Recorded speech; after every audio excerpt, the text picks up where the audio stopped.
tournait le dos. Elle se jetait sur le lit. Elle me montrait le renflement brun de son anus. Tu viens, Oscar? Je suis dilaté comme jamais. Ce magnifique passage provient du roman écrit par notre ex-ministre des Finances, Bruno Le Maire, qui, après avoir ruiné la France, vient d'être embauché par Macro Advisory Partners, un cabinet de conseil en géopolitique et stratégie économique américain. Un move étonnant, mais pas absurde, dans un contexte où la haute trahison n'est pas un crime, ni même un délit. Donc la première question de notre jeu est la suivante. Bruno Le Maire a-t-il été embauché pour A. Ses talents d'écrivain. B. Ses résultats en tant que ministre. C. Son charisme. Ou D. Transmettre des informations confidentielles et faire du lobbyisme au détriment des Français. Bien sûr, c'était la réponse C. Son charisme qu'il fallait choisir pour cette première question.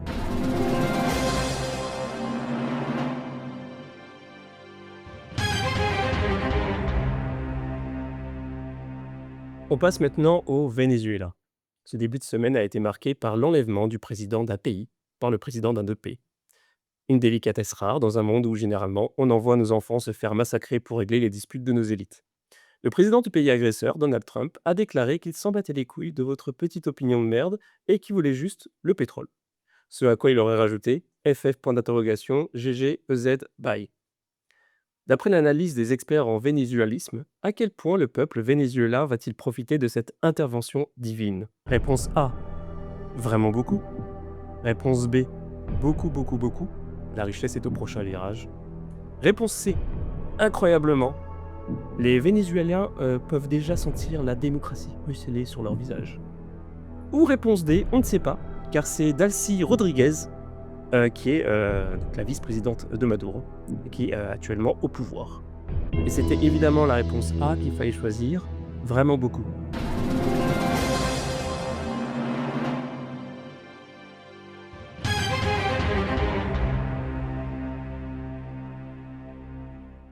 Retour en Europe avec le Mercosur. Après 25 ans de négociations, l'Union européenne a validé vendredi un accord de libre-échange avec les pays du Mercosur, qui sont le Brésil, l'Argentine, l'Uruguay et le Paraguay. Les agriculteurs français ont fait la tête de Surprise Pikachu, car en temps normal, le veto de la France aurait dû empêcher l'adoption de cet accord de débile mental. Mais Ursula von der Leyen, notre présidente non élue, a décidé de scinder l'accord en deux, afin d'invalider le veto français.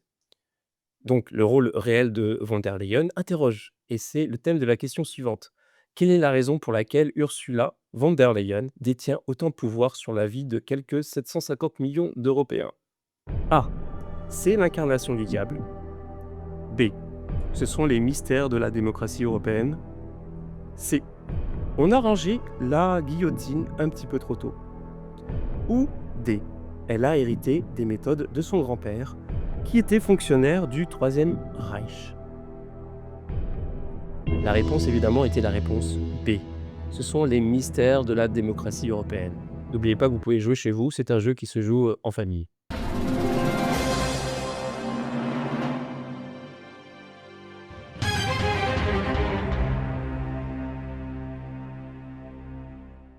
On reste en Europe pour parler du drame de Crans-Montana. Après la mort de 40 personnes, dont la plupart n'étaient encore que des enfants, Jacques Moretti, le patron de Constellation, le VAR qui a pris feu, a enfin été mis en détention par les autorités suisses.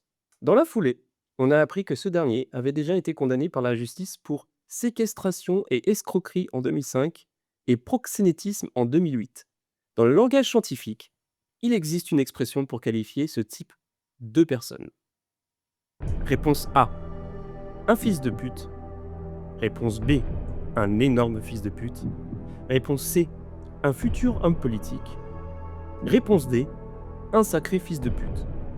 Et la réponse à cette question est A, B, C et D. Et oui, c'était une question bonus. Toutes les réponses étaient bonnes.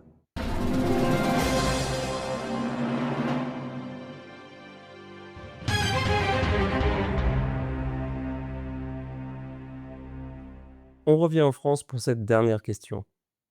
En plus d'être la championne du monde des fuites des données, avec cette semaine pas moins de 3 leaks majeurs qui ont mis à jour les informations personnelles de plusieurs dizaines de millions de Français, la France est aussi la championne du monde des agressions à domicile en vue d'extorquer des crypto-monnaies. Certains accusent Belger, la société fondée par Éric Larchevêque, qui s'est donné pour mission de protéger les cryptos de ses utilisateurs, d'être en partie responsable de ces agressions, après que cette dernière ait laissé fuiter plusieurs fois les données personnelles de leurs clients, évidemment. Donc voici la dernière question de l'émission de cette semaine, qui est probablement la plus difficile. À quoi servent les nombreux impôts du pays qui est officiellement le pays le plus taxé au monde? Réponse A, à financer les hôpitaux. Réponse B, à protéger ses citoyens. Réponse C, à aider les plus démunis.